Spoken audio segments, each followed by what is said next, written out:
Anytime now.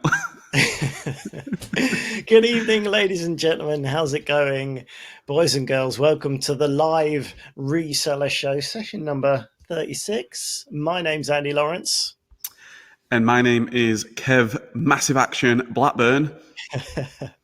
Hope you're doing all right, ladies and gentlemen. I hope you're having a great Monday today. I've certainly enjoyed myself, and another stunning, beautiful day today, and the weather just keeps getting better and better. How are you doing this evening, Kev? Are you all right?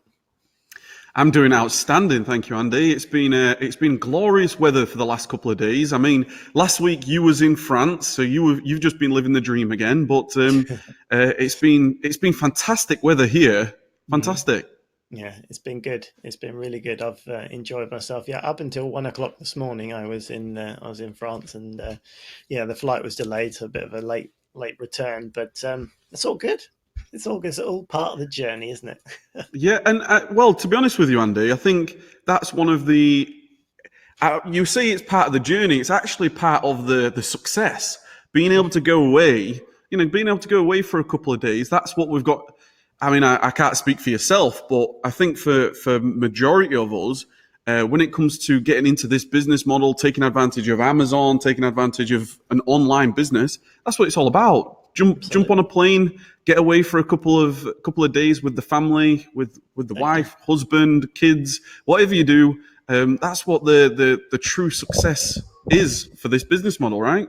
Absolutely. If that's your kettle of fish, if that's what you want to do, maybe you're into caravanning or stamp collecting, whatever it is. If you can follow your passion and do what you want to do in life, then I think that's as good as it gets. And certainly, I could have chose a slightly cooler week to hop over to the south of France. It was 42 degrees in down the other side of Marseille. There was a little city called Arles, which is beautiful but incredibly hot. So great fun.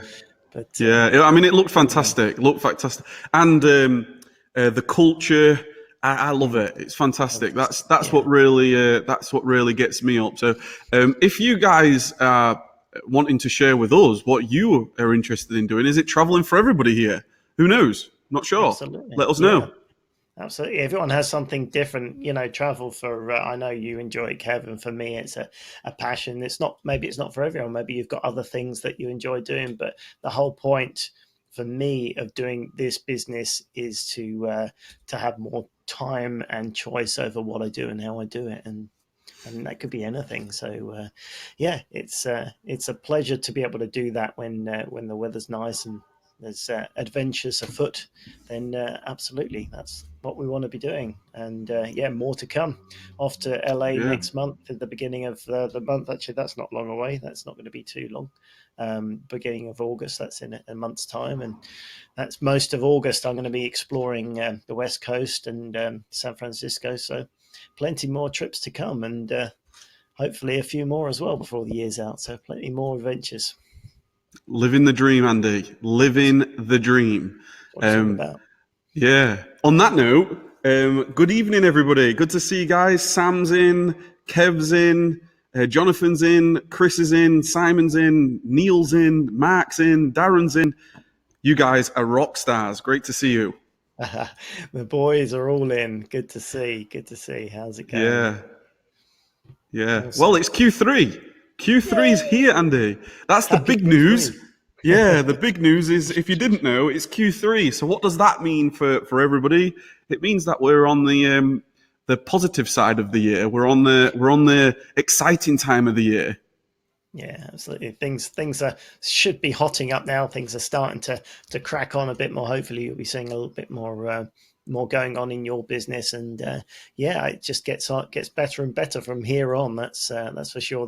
The sort of quieter times should be behind us, and lots more to come. So looking forward to it. Yeah, me too. I was saying this morning I did a bit of a live stream inside the online arbitrage, the Facebook group, saying that Q3 is I love the whole Q3 period, because we're in July now, then there's August, then there's September. So there's like a whole process of events that occur throughout these 3 months. So you've got people like yourself, Andy, who's looking forward to a nice getaway to the LA. People are going on their holidays, their summer breaks. And then what happens is we start turning towards September, everyone going back to school, and people straight away, once it gets to end of August, beginning of September time, people then start immediately thinking towards Christmas. And I think this is going to be, let me get this right. This is going to be my 1, 2, 3, 4, fifth Q4, I think, fourth Q4. And every year is just so exciting, so busy, but so exciting. Absolutely. It is. It's undescribable as things start hotting up around September. You can just see the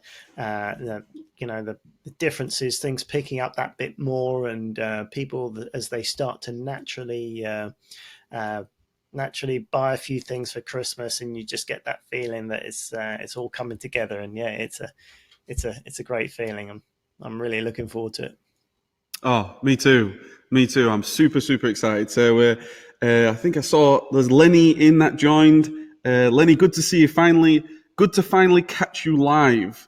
Fantastic. Sean, he's watching in McDonald's in Nottingham right now. So it's good to see. It's good to see he's keeping up the trend of watching live in random places. We've had laybys, we've had Sainsbury's last week, and now we've got McDonald's. Why not? Why not, Sean? Well, loving it. I'm sure it should be me and you, Andy, doing the Reseller Show tour, not Sean. Our roving reporter in the field, Sean Yes. Gilbert, coming to us live from McDonald's. Probably not much sourcing being done in McDonald's, but I imagine you've probably been out all day hitting the streets, knowing you, Sean, and taking massive sourcing action in Nottingham. So yeah, it's good that you're tuning in always.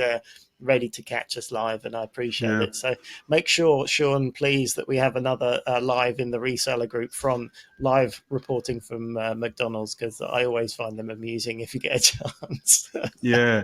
And also, you guys that are in the chat and joining us live, let us know which Q4 number are you on? Is this your first?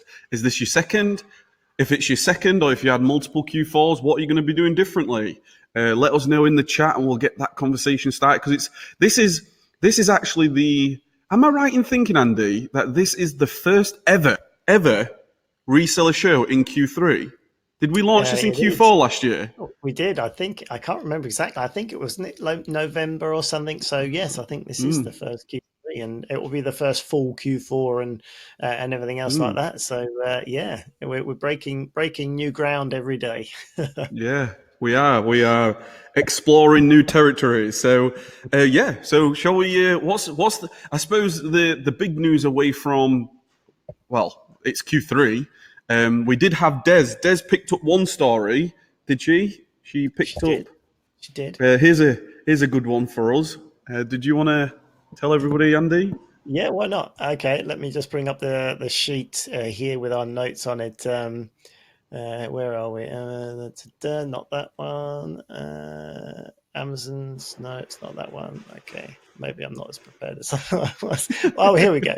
It was headline number 3. Doorbell camera footage catches Amazon delivery driver hurling package. Love it.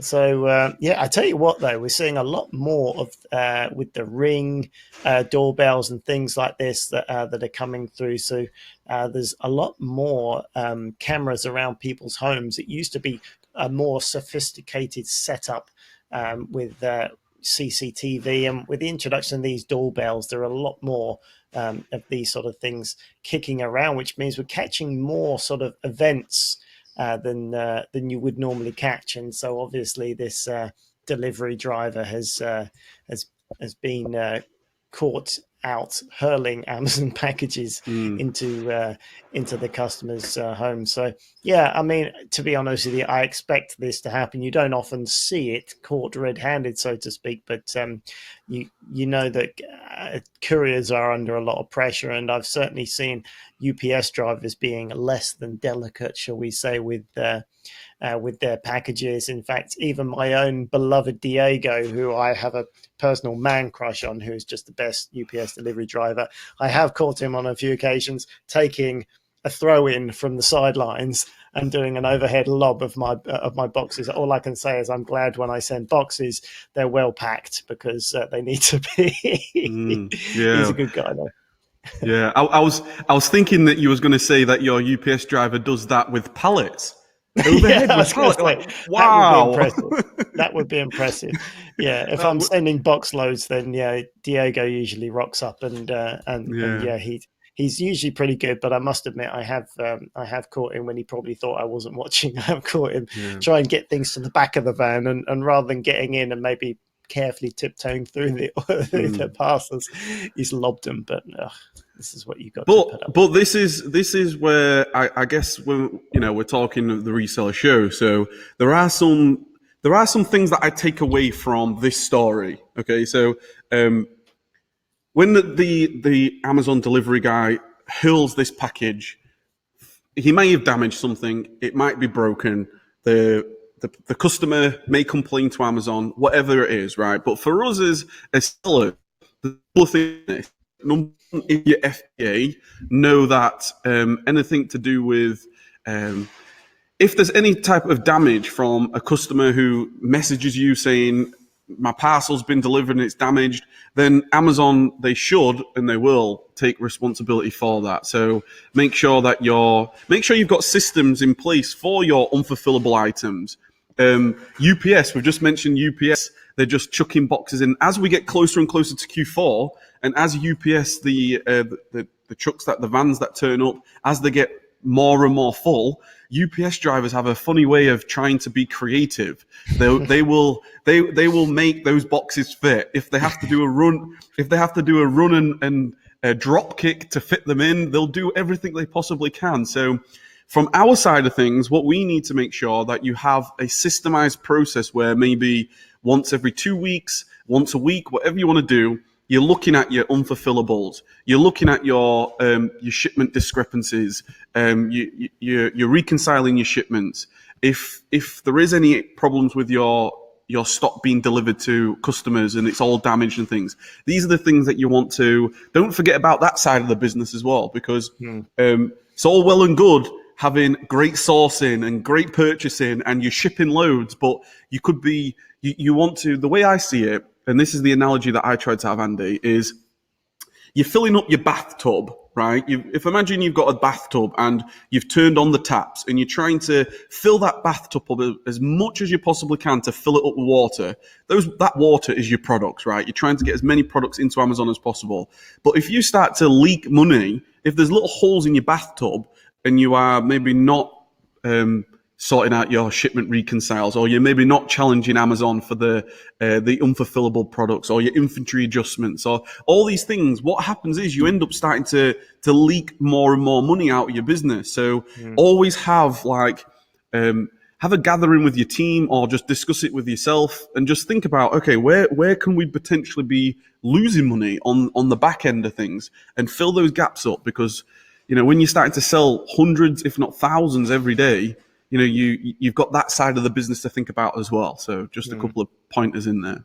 Oh, great. Some great tips, actually. Yeah, absolutely. Always good thing to remember to keep an eye on that side, because you can absolutely easy to get distracted or carried away or enthusiastic about the more glamorous side of either sourcing and getting stuff in, and always checking your stats every 13 and a half minutes to see how much you've sold and things like that. I get it. I'm guilty of that. Yeah, it's important to get that background stuff right, get the smaller but important stuff right to make sure everything still stays on track. Absolutely great advice there, Kev. The other excuse me, the other Kev in the chat here, KP says, I work for Hermes and you wouldn't believe what goes on. Right. I think we would believe it.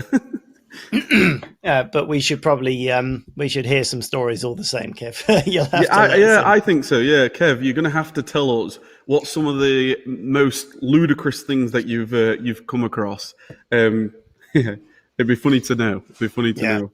Yeah, it always seems to be my Hermes drivers that find creative places to leave my packages, not necessarily for work, but just for general stuff that I order. It's amazing where they find places to leave stuff. Didn't I see this? May have been a few years back, but I saw a post where someone wasn't home and it was in the summer and they had an upstairs window open and a My Hermes driver tried to throw the parcel through an upstairs window, missed, and got it on the roof. And they actually put the slip through the door saying, "Sorry, you weren't home. Your parcel has been left on the roof." That was an actual ticket, and an actual delivery driver tried to huzz it through the window, and it ended up on the roof, stuck in the gutter, and there was a picture of this parcel stuck on the roof. I thought that was great. That tickled me. Yeah. That did for a few days. That is funny. It really is funny. But on another sort of serious note, I won't say serious note, more of a your UPS drivers. If you've got a somebody who comes on a regular basis, which I'm sure you will do, make sure that you start to treat them very, very nice. Like start to, you should be treating them nice anyway. I'm not saying that you should be awful to anybody, but your UPS driver is going to become your best friend this Q4 because I don't know about yous, but for us, there's times where there's the UPS van. We've just got so many boxes. We've got so much shipping out of here all the time. If he's had any other collections around the same area, and it's not just us here, there's many different businesses here. There's, it's not just us Amazon sellers who use UPS like a lot of different people do. If you start to treat your UPS driver nicely and you start to give him compliments here or there and try not to make it too obvious, but you build some rapport, he's going to start to favor you more than maybe others. So that's going to come invaluable. I can't tell you how many times we've had our UPS driver will come and say, "I've just come to you guys first because I know that we might not get all yours in if I go to someone else first. So I'll come to you guys first." And just a box of chocolates or, I don't know, his favorite beer or something or whatever just goes a long way. Definitely does. Yeah. And in this hot weather and things like this, if you know roughly what time, some UPS drivers have a route and they can be with you at a reasonably accurate time. So if it's a really hot day and it's baking out there, when maybe get a nice long drink with some ice in it for him, a squash or something, just on hand that he might be able to neck down before he goes on. Little things like that are always nice. And you remember that. I certainly wouldn't mind that if I was in a hot van, probably without air conditioning, having to deal with that every day. If someone said, "Look, I've got a cold drink ready for you," I think I'd appreciate just standing still for 30 seconds and having a drink and a chat. So there's all sorts of things you can do. Yeah, I mean, maybe I shouldn't say this live out on public, but I was just thinking then. I was thinking, how can you be creative? I've got like the girls working here. Why not just like have like hose pipes and just like water them all down, give them a nice drink. That would be good. Some good social media post. It would, yeah, it would. Coming on my Instagram in Q4 2019. Yeah, eagerly awaiting that. Yeah, excellent. Yeah, so what's Kev got to say here? We only get paid once per parcel, so you lose money if you have to go back a second time. That's interesting. Consequently, you deliver every parcel.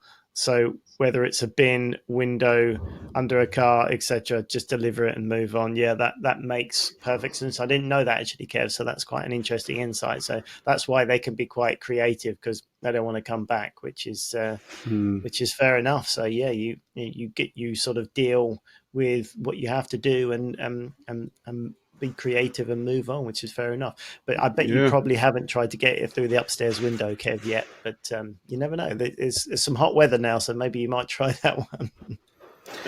Yeah.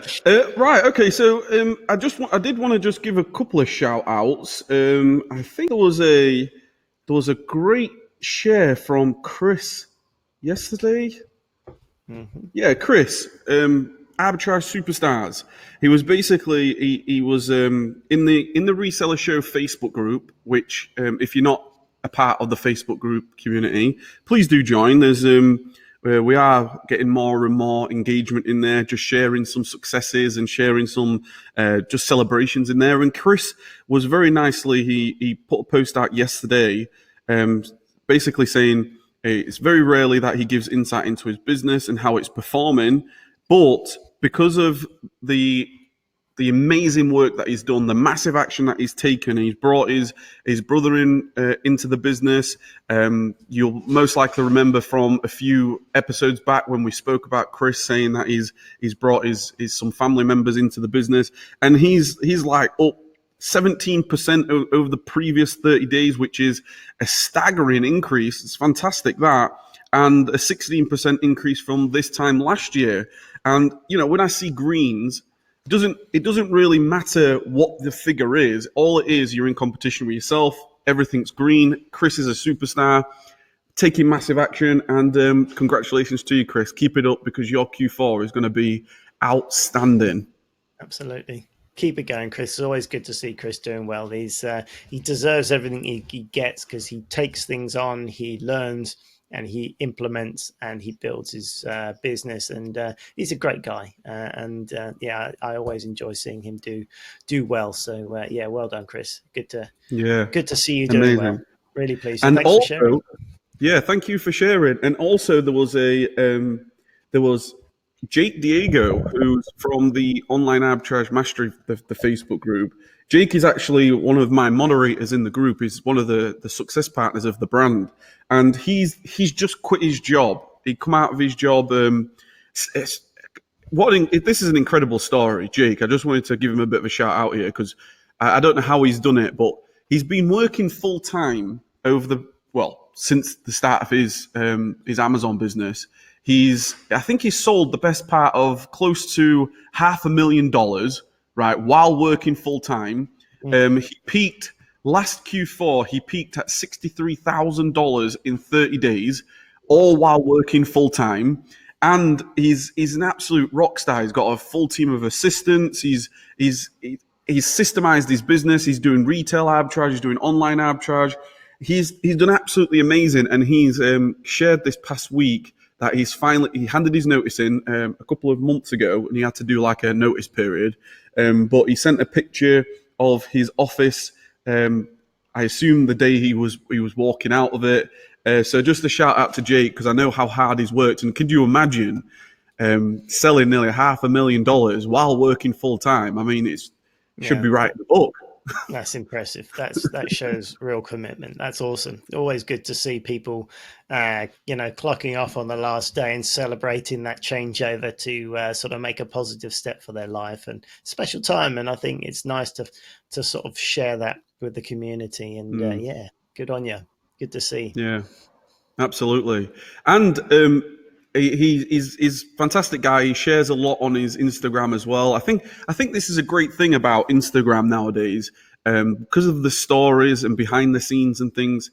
I love the fact that people are now able to share.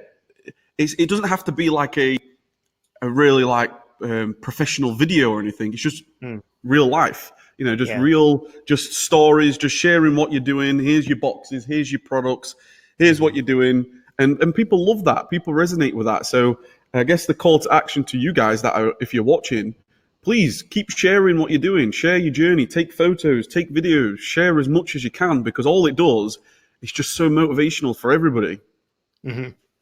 Absolutely. And if you're in the chat right now and you share on Instagram and you want to be part of the reseller community, then just stick your Instagram in the chat there, so we can all come and follow you and watch your journey as well. It's always good to see how people are getting on. And I think Instagram is a unique way of sharing that doesn't have to take that much time, doesn't take that much thought. As you say, you just press the button, share what you're doing right now, and move on. And it doesn't have to be curated and doesn't have to be scripted. You just share what you're doing. A thought comes into your head, you can share it.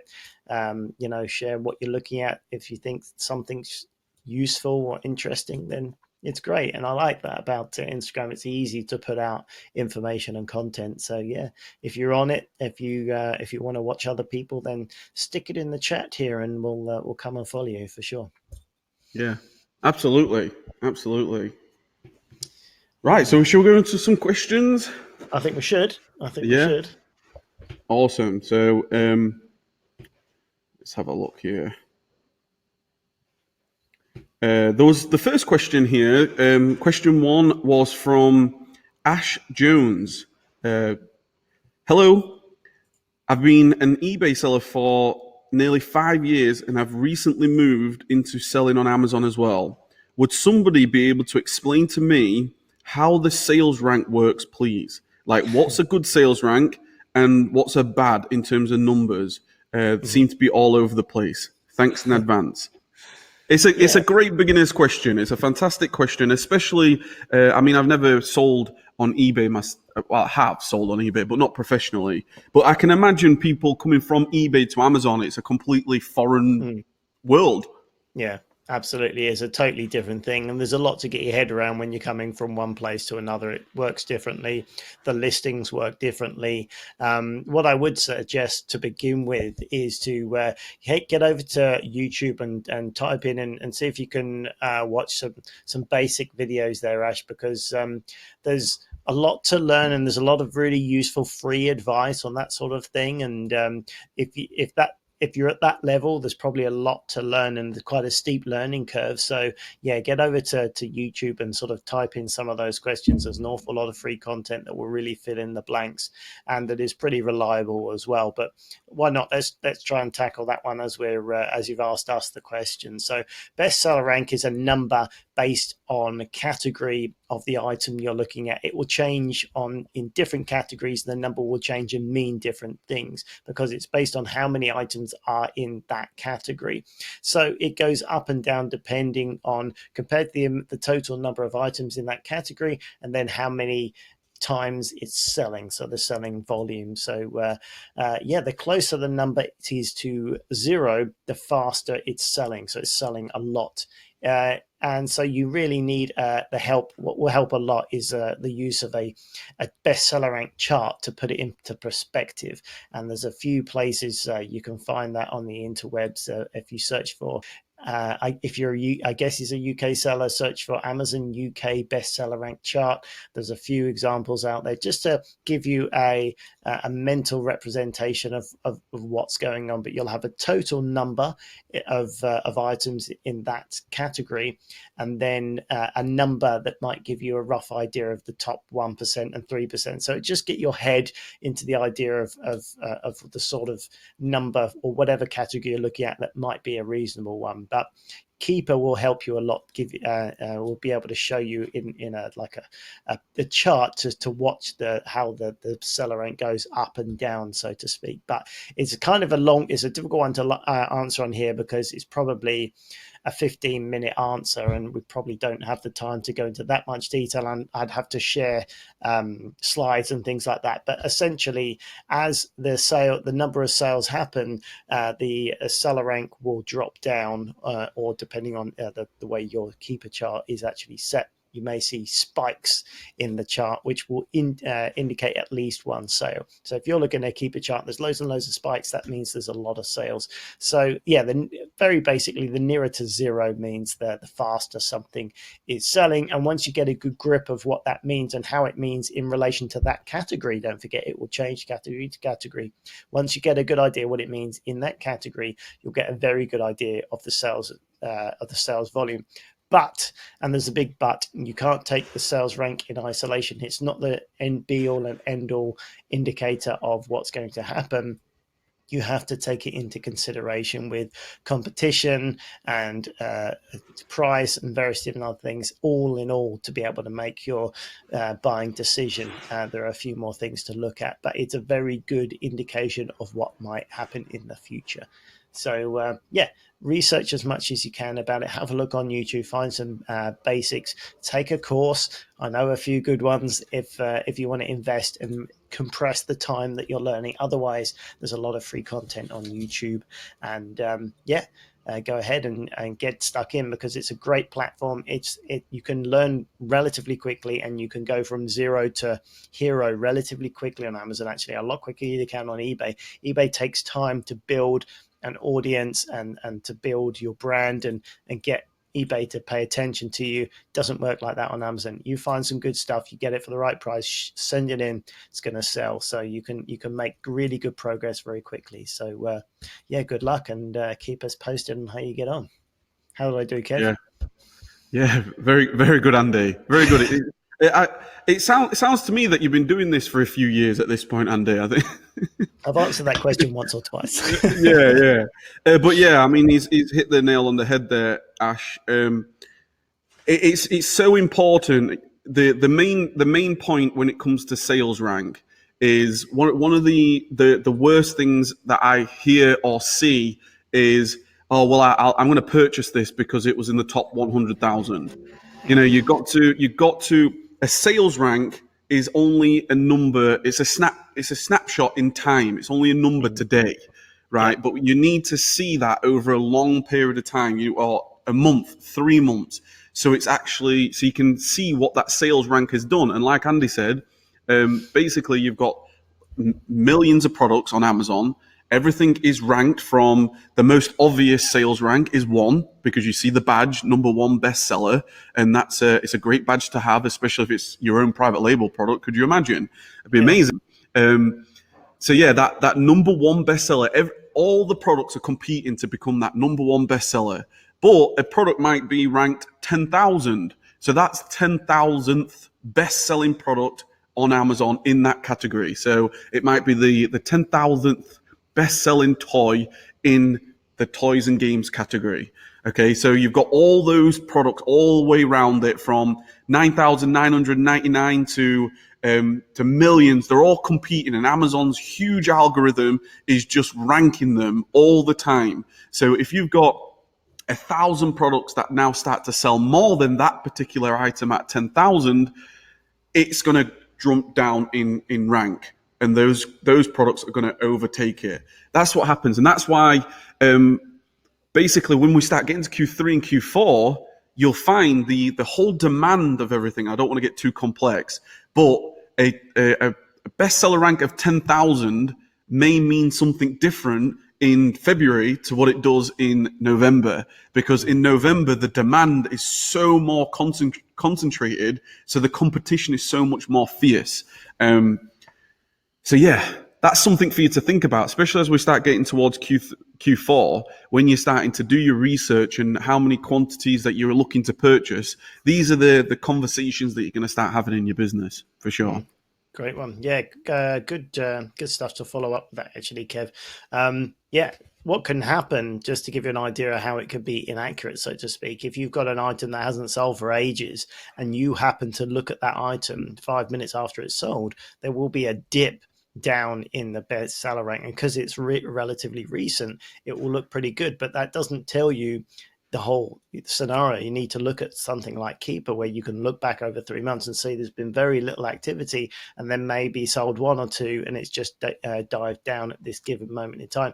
So it is almost a false reading unless you look at it in context. That's why we say it's not the be all and end all. It's incorrect just to use a number. I think a lot of people, when they're starting, hear some information about seller rank and they think, I'm going to buy everything under 80,000 rank in toys, or anything under 60,000 or 50,000, whatever it is. It's a static number. It doesn't mean anything's going to happen in the future. It's just what's happened right now. So it's, you need to learn a little bit more and see how things move around a bit more, and understand how that chart works, to be able to see over the last 3 to 6 months it's been regularly selling, it's been reliable, the price has been more or less stable, and I can see the competition isn't too bad. People are sharing the buy box. All these are the sort of things you want to see, and if you can do that, you've got a good product, and you can be pretty sure you're going to get a return from the item before you buy it, which is incredibly powerful. But learn it, take the time, don't skip over it, learn Buy Keeper. It's €15 a month, something like that. Invest in it, learn the chart, watch all the stuff on YouTube that you can, learn from people that there's a lot of people that do that. Really spend some time, because it will be time well spent, for sure. Yeah. Yeah, and just one final point, because I think we've hit that home pretty good. One final point.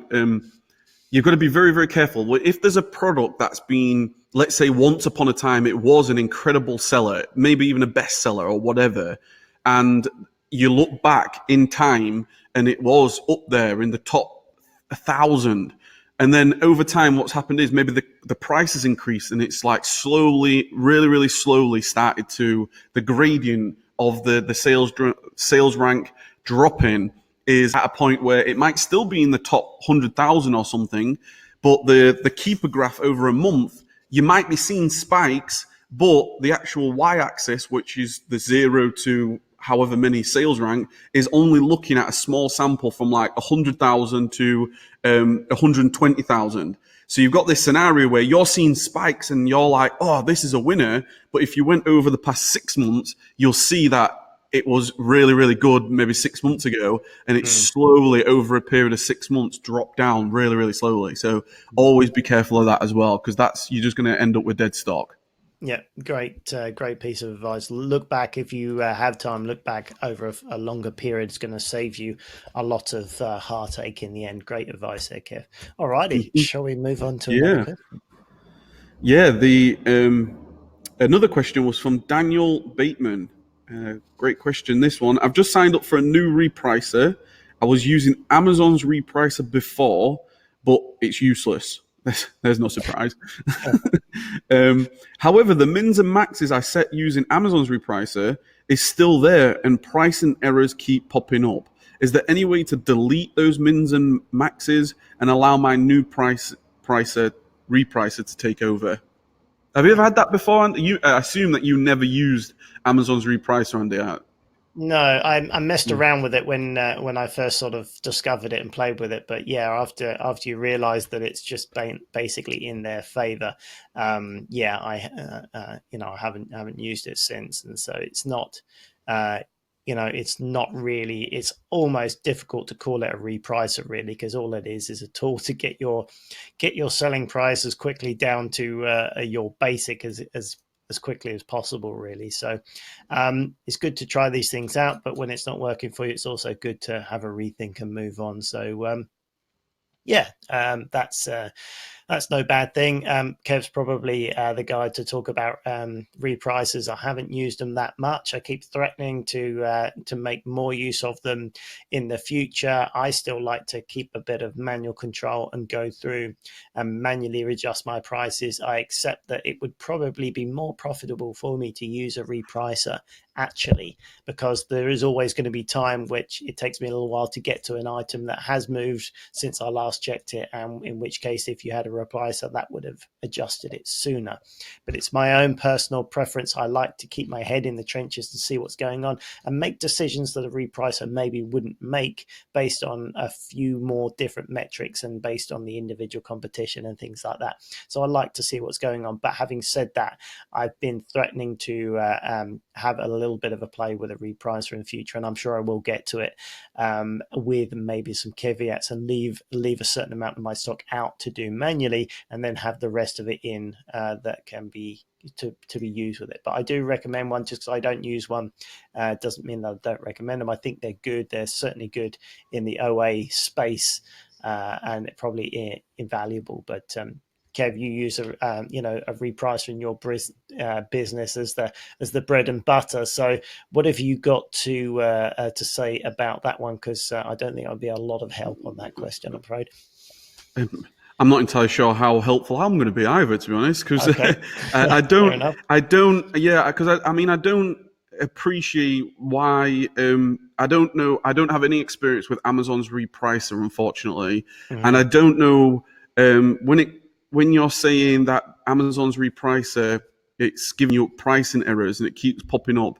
The best recommendation that I would have if this is the cause of Amazon's repricer, I don't know, do you just turn it off? But you've turned it off and it's still giving you pricing errors? Is it your new repricer? I don't fully appreciate the full circumstance that you're experiencing here, Daniel. But what I would say is, if you've ever got any concerns with Amazon's repricer, or you're concerned of maybe it's still repricing even though you've turned it off, put in a customer support case and or a seller support case, and uh, get on the phone, get on the phone with them, and say, look, I'm not using your repricer anymore, and I know for a fact that I've got my new repricer set up correctly.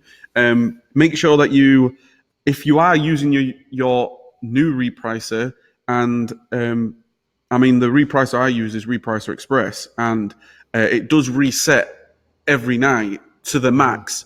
And if you set the max too high, there can be a scenario where it goes into repricing error. So let's say, for example, you set your max at, I don't know, the usual the price should be around about £10 or £20 or whatever it is, and you've got your max at like 1,000. You're like, I just want to sell it at 1,000. And it just spikes up to 1,000 because it's resetting. Then you're going to get pricing errors because Amazon are just not gonna have this product that's worth. It's just not going to be sat there at 1,000. So that's the only thing I could say. Speak to Amazon. Speak to your new repricer, because I'm sure that whoever you're using, they should have a technical support team themselves. Yeah, they probably have some experience. Of that type of thing. Exactly. Yeah. And that's probably the best advice we could give at this point. Luke in the chat has actually sounds like he's had some experience with this, and he said that Amazon min-maxes mess with other reprices. All you need to do is delete the min-max price from each listing. I don't know how many listing you've got set up, but that's an interesting comment. Thanks for that, Luke. It says otherwise Amazon will keep deactivating your listings for pricing error, so you may have to manually going and delete all the min maxes that you've already set up in Seller Central, and then that will stop your new repricer messing with it. So that's interesting. Simon says Luke S has got it right. Delete the min max in your inventory. Okay, so the community has come to the rescue on that one. That's excellent. So it sounds like if you've been using Amazon's, this is a good tip actually. If you've been using Amazon's own repricer and then you go to a new one, you need to make sure you delete your old min maxes, or else you'll get errors. So that's a great answer. Come from the community. Thanks, Luke and Simon, for chipping in with that one. Very useful. Excellent. Spot on, guys. Thank you very much. And that's what the beauty of this mastermind's all about. Community is all about. Okay, question 3 was from Jamie Dean, and Jamie speaks about. Here we go. What's this? I have 13 items of stranded inventory and want to sell them as quickly and easily as possible outside of Amazon. The items were private label products I mistakenly purchased at a discount site to resell. After realizing the mistake, I took down the listings but forgot about the inventory. Would anybody have any advice or thoughts on how to sell or what to do with them? Yeah, so basically, Jamie, you've bought 13 items and want to sell them as quickly as easily as possible outside of Amazon. The items are private label products mistakenly posted. I'm assuming that you cannot sell them on Amazon because of that private label product. So where else can he sell them? Yeah, that makes total sense. So yeah, I would probably hook them out of Amazon as soon as possible, because there's always the chance you're going to get some issues with that whilst it's still in your inventory. So delete the listings, great, and just take them out. I mean, you could leave them in there and try and fulfill them from Amazon there to save some money, but it's just not worth the risk, Jamie, to be honest with you. I would create a removal order, get them brought back. There's not many in the grand scheme of things. It's not going to cost you a fortune. Get them back, stick them on eBay if you like, if you're not going to get too much hassle from the brand owner there. But although if it's private label product, you may get some grief there as well. Facebook Marketplace, or if it really is something where someone's going to be hounding you for reselling and they have a genuine claim to it, might have to chalk that one up to experience. But I don't know how aggressive the person who is who actually owns the private label product is, but you've got other places like Gumtree and Facebook Marketplace and things like that. And if you're just trying to turn them around to get your money back, maybe you want to try that. Or even an auction. If you've got a local auction, stick them in a box, stick them in a lot, and maybe someone will have a poke at them. You might not get too much, but it gets them out of the way. Chalk it down to experience, chalk them out down as a loss on your tax report, and move on and live to fight another day, Jamie. That's that's the only advice I can give. I don't know if you've got any other ideas, Kev. No, I think the main thing here is the whole idea of getting them away from your account. Obviously, you want to get your money back, and you're going to have to just be as resourceful as you possibly can.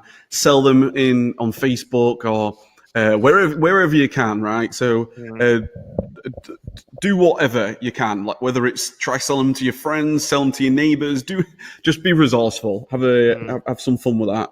But the really important thing is, if you've ever got any like a stock that you're not selling, or you've noticed that it's a private label brand, you don't want to keep that listing alive in your account, simply because you may have a scenario where that brand, that owner, gets in contact with Amazon one day and says, somebody's selling all my goods, and then Amazon are just going to have a blanket sort of IP claim to anybody who's on that listing, whether it's active, inactive. If it's in your account, it's just going to be sort of like to everyone, and that starts to take you down the road of suspensions or plans of actions, or just the bad side of Amazon. So definitely make sure that your account is as clean as possible. Yeah, absolutely. That's good advice. I think that's the best thing and the most important thing to think about here. I mean, getting shot of them is a lesser thing at this stage. If you're making money on a semi-regular basis, you can probably eat a certain loss on these products if you have to. There's lots of other ways you can get rid of it if you have to. Like Kev says, just be creative, see what you can do. Worst case scenario, take a loss on it, but just get them out of your account, because the sooner you do that, the better. There are issues you're going to have later on. So get that out and just protect your account. That's the primary concern with this sort of thing. Yeah. And just on that note, now we've just briefly touched on it. So last week, we discussed the whole suspensions and things. And after the Reseller Show last week, it was the Tuesday. I'd actually, during the Reseller Show last week, I was actually working with Adam from Sunday till Tuesday, getting his account back from suspension. Unfortunately, he was suspended last weekend. Fortunately, we ended up getting him back within 48 hours or so. But that really, it was a just to give you guys a bit of an insight to what that was all about. He had listed some medical, or what Amazon had said was unlicensed medicines in his account. So this particular item was classed by Amazon as an unlicensed medicine. He was prompted to take action on it with a plan of action, and unfortunately, he maybe through inexperience, maybe not knowing how severe the situation was, he put in a plan of action which wasn't to Amazon standards, and they suspended him. And at that point there, he obviously lost his account for those 2 days. And me getting myself involved in that, because over the last since 2000, I experienced a verification suspension, which is not the same as like a policy violation. I just changed from sole trader to a limited company, and they did a verification suspension, which is not really it is a problem, of course, but it's not like you've gone across, you've broken any rules. No. Then in 2017, I actually did, I got suspended for having a restricted product in my account. It was cerulic acid it was just an ingredient in a conditioner that I was selling. Cerulic acid. It was a restricted ingredient. It's prohibited on Amazon.co.uk, and Amazon suspended me. So I got that back, resolved the issue, and I've worked with a few sellers over the time, because I've experienced what suspension's like. I know I know how how it feels. I know how, scary it can be, how worrying it is. And, I was working with Adam and I wanted to learn a lot more on where Amazon are now with suspensions, what is accepted, what should the plan of action be like, and how can we protect ourselves mainly, because it's great getting into Q3 and it's great getting into Q4. But at the end of the day, we want to have a safe Q3 and a safe Q4. So whatever we can do to protect ourselves and be proactive on the prevention of suspensions. So there's a lot of things that I learned personally. There's a lot of things that I learned from Adam that I implemented in my own business. And anyway, to cut a long story short, I'm nearly done with what I'm calling like a suspension defense checklist.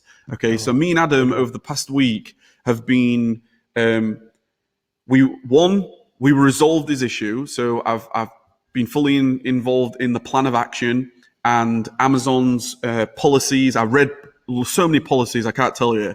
I read so many marketplace laws, I can't tell you. Because when you're suspended, Amazon, they're looking for very specific things for you to say. And a lot of what we were talking about in this plan of action was very much in the dialogue that Amazon expect. Like under policy for unlicensed products, we can clearly see that this particular item, give lots of different examples. So Amazon know that you've actually investigated what the problem is. Okay. Yeah. Anyway, to that end, me and Adam, we've been creating a prevention checklist and then a reaction checklist. Okay, so there's two sides of things. What can we do to prevent suspension? So we've come up with like 26 different items at this point, and we're going to make it available for free. Like we're not selling it or anything. It's just going to be out there available. And also a reaction checklist. So in the event that something does happen, how do you react? Obviously, like it's easier said than done, but if Amazon ever request, please, this is really good. This is really important advice. If Amazon ever requests any type of plan of action, that is pretty much you at the final straw of, if they don't accept that plan of action, you will most likely be suspended, because that's just how serious Amazon are. So in Adam's case, maybe he didn't appreciate the severity of the situation. So he was like, oh, I'm so sorry. I won't do this again. I won't do that again. It was like unacceptable, suspended. And it could have been prevented. So what I'm doing, Adam's kindly allowed me to do a case study on him. So I'm gathering all the information, the sequence of events that he did, everything that he's put in place since the prevention, all the steps from. We're going to give like links to the policies that we looked at, the unlicensed medicines, the restricted products. All those links are going to be available to you to check out. Different actionable advice, such as we've mentioned one tonight, go into all your stock and anything that's you're not selling at this point, or it's inactive, or if you've maybe got thousands of products in your account, you're just not using anymore, or you're not replenishing or whatever, just go through, delete it all, manage your restricted products. So if you've got any sort of red flag policy warnings or performance notifications, we're going to list all this out. So most likely by this time next week, I'll be able to issue that out to all us as well. But yeah, okay. I just thought it was a good point to make because of what he was saying then. Awesome. No, that's great. And that's a great idea. Thanks for doing that, Kev. I appreciate it, because, yeah, for people that get into that situation, I think people can accidentally slip into there without realizing the seriousness of it. And what you don't want to do is end up risking your account for the sake of not saying the right things at the right time. So that's fantastic. I think that'll be hugely valuable to the community. So thanks for spending the time on that, Kev. That's going to be excellent. So yeah. And just on that note as well, we're actually going to get a part of this case study on this Thursday. I need to confirm it with Adam, but Adam says he's all right and he should be good. I'm actually getting Adam on a live call where we're going to do a case study on what happened, what the scenario was, what we did to get him back, and then obviously the prevention of it as well. So, because there's nothing worse for us as Amazon sellers, especially when, I mean, it's bad when it's anybody, right? But if you're somebody that's maybe full-time at this point, if you've got no backup, if you're only using Amazon and you go through a scenario like that, it's incredibly worrying for sure. Absolutely. Yeah. Simon says, great stuff, Kev. He thinks you deserve a golden nugget for that one, because that was very, very good information. So absolutely, I think that deserves one. Here we go. Yeah, great. Awesome. Great advice. One to remember, I think. And yeah, look forward to seeing that when it all comes out. Good stuff. Yeah. All righty. Shall we move on from that one? Yeah. I think there was one final question. Let me get this right. There was one more question, and it was from Claire. And Claire said, hi guys, I received a generic email from Amazon notifying me of a return. I just checked it and it says reason for return, defective. This item is a high-end shampoo. What does this mean? Should I get in touch with Amazon and ask for more detail? I worry that it means it's fake or something, as I'm not sure how it can be defective in any other description. It's definitely not fake, and I have a receipt for it. Many thanks. Yeah, I think if they thought it was fake, you'd know about it. To be honest with you, it is pretty much of a generic information. If it's damaged, they generally send you a picture. So I would think your first thoughts are spot on. Just ask for clarification and find out what the situation is. They need to give you more information. Amazon are very absolutely capable of just getting it wrong and just sending you the wrong thing. So definitely just don't stress it too much. You've got the receipt, which is very useful to keep hold of. If they think it's counterfeit or fake, then they're probably going to be giving you some sort of infringement, and you certainly know more about it than you have done. So yeah, I would certainly just say get in touch and ask them for more clarity on what is defective about it exactly. And if you've got ask for pictures if they have any pictures, evidence of it being defective, and you need some more information. That's absolutely fine for you to ask, and I think you should do. I wouldn't even be surprised if they come back and say, oh no, it's okay, don't worry about it. These sort of things can happen all the time. So more information is probably the key, don't you think, Kev?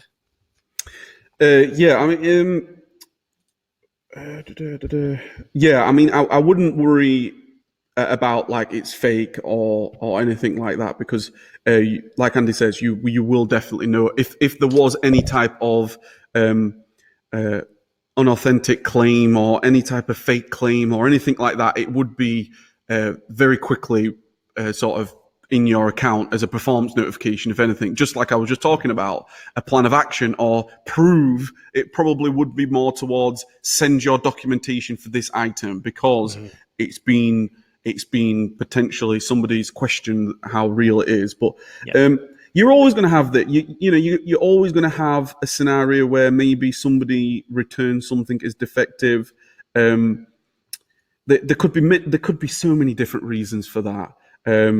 One reason could be the Amazon delivery guy just hurling the package at your door, and it just smashed everywhere. So there's many reasons. I wouldn't worry about it, Claire, and I actually think I answered Claire in the chat itself when she posted this, and I think she got it sorted. But for anybody else, if there's anything that ever gets returned and it's sort of defective, if you go into your customer concessions report, you will see a list.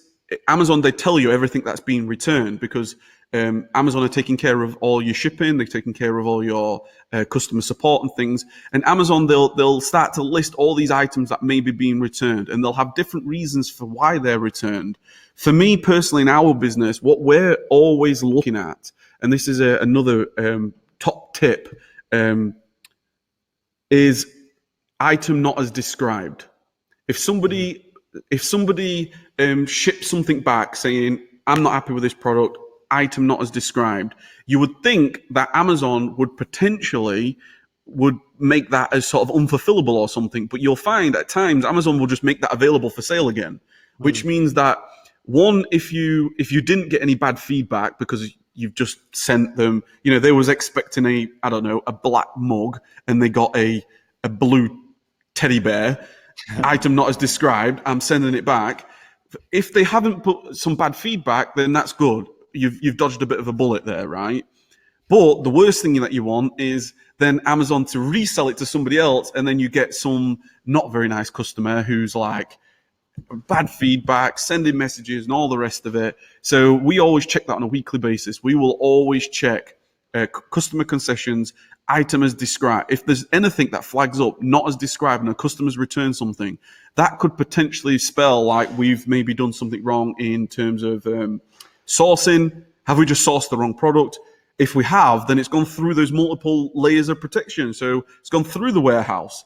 It's gone through our labeling systems, our shipment quality control system. So that's what I take that really, really serious. And we, as a business, we investigate those. And that's why, fortunately, with the amount of layers of protection we've got, they are few and far between. But we are human at the end of the day. We're not robots. Things do happen. So that's just another quick tip for you guys. A customer concessions report, very important. Great. Another great one. Awesome. And what a good way to end the show. What fantastic information you've given this evening, Kev. Some really good advice there, and some really good ideas for people to improve their business with different reports like that, to keep on top of those sort of things and make sure little issues don't turn into big problems. So great stuff. Thanks for your input on those questions, Kev. And we'll wrap it up this evening. We've just gone over the 1 hour and 26 seconds mark. Unless you have something more to add for the community this evening. Yeah, just one more thing. We have 18 people watching right now, and only 8 people have liked. I'm giving you my best stuff tonight, guys. I am giving you my best stuff. Come on. That's true. There's two golden nugget worthy stuff sort of comments in there, guys. So I think that deserves 2 thumbs up, to be honest with you. But we appreciate you. I know some of you hang on to the end before you hit the thumbs up. So thank you in advance for hitting that like button. We appreciate you. If you want to share it out to your community, a wider community, if they've not heard about us, we appreciate you for doing that. If you want to leave a review on the podcast, then that's also a very nice thing you can do. If you've learnt more from this show and your business is better for it, that's the best way you can say thanks. We're not asking for money. We're just asking for a little bit more help getting out there for more people so they can all enjoy and benefit from this community. So thank you in advance. We appreciate you, all the live guys, the heroes in the live chat, taking time out of their evening this evening. We appreciate all of you. We appreciate the time you take to contribute to the chat and helping people as we go along. And of course, Sean representing in McDonald's this evening. You're awesome as well. Appreciate you. On that note, I think we probably knock it on the head, Kev. Thanks as always for hanging out with me this evening. And we'll catch you next Monday, I guess, guys. 7 o'clock, same bat time, same bat channel.